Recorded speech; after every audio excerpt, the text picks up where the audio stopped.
Tròn 10 năm kể từ khi xác lập quan hệ đối tác toàn diện, Việt Nam và Hoa Kỳ đã đạt được những bước phát triển toàn diện, thực chất, ngày càng đi vào chiều sâu, đóng góp tích cực cho an ninh, hòa bình, hợp tác và phát triển tại khu vực và trên thế giới.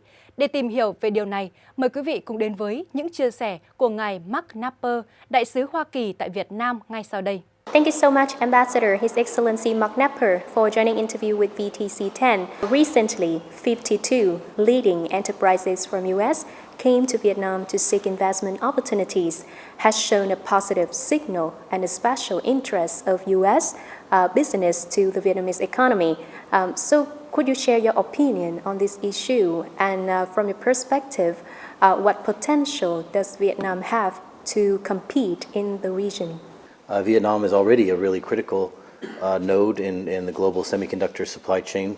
They're all, very high-tech companies that have concluded that Vietnam is the right place to invest because Vietnam's got a talented, educated workforce, and Vietnam's got an ecosystem of other companies here that can participate in expanding and diversifying these kind of supply chains. And so, how can we find ways to ensure that countries like Vietnam, friends like Vietnam, are able to participate even more, both qualitatively and quantitatively, participate even more in these critical global supply chains. We, the United States, both private sector and the government, want to be part of the story of how can we work with Vietnam to get you where you want to be, whether it's your desire to be a high-income country by 2045, whether it's your desire to have a sort of digital economy by 2030, of course, be net carbon zero by 2050.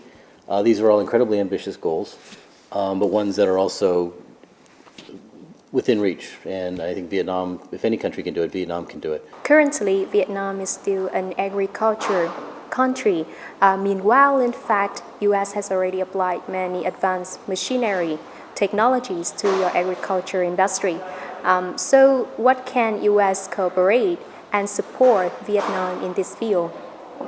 In fact, when Secretary of Agriculture Tom Vilsack was here, he talked about ways in which our two countries can cooperate.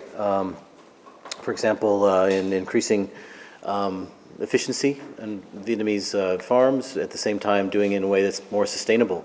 Because one of the largest sources of methane, greenhouse gases, is rice production. And so we have a cooperative effort underway with Vietnam to reduce the greenhouse gases that are released through farming. In aquaculture, for example, shrimp farming, working together to mitigate the effects of climate change.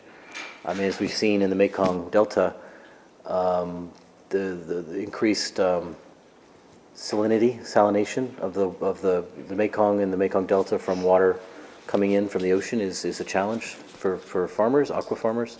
I think if you look at some of America's biggest agricultural companies, Cargill, for example, they're working directly with Vietnamese customers, counterparts, to ensure that we can have the highest sort of, high-tech farming and other methods, distribution methods available. So, recognizing that that climate change is something affecting all of us, and so hopefully innovation in one country can help the other when it comes to dealing with the effects of heat waves and flooding and everything else that we're seeing. Vietnam and US are celebrating 10 years of comprehensive partnership. What is the message that you would like to send on this occasion? This is a very rare event in history for two countries like the United States and Vietnam to have experienced what we did and to be where we are now. It's remarkable, actually. And it, again, gets back, I think, to the goodwill and courage shown by people on both sides to get us to where we are today. And so I fully expect that the next 10 years, the next 20 years, we're going to continue to see this kind of growth, positive trajectory. Once again, thank you so much, Ambassador, His Excellency Mark Napper, for joining our interview today and with your meaningful words.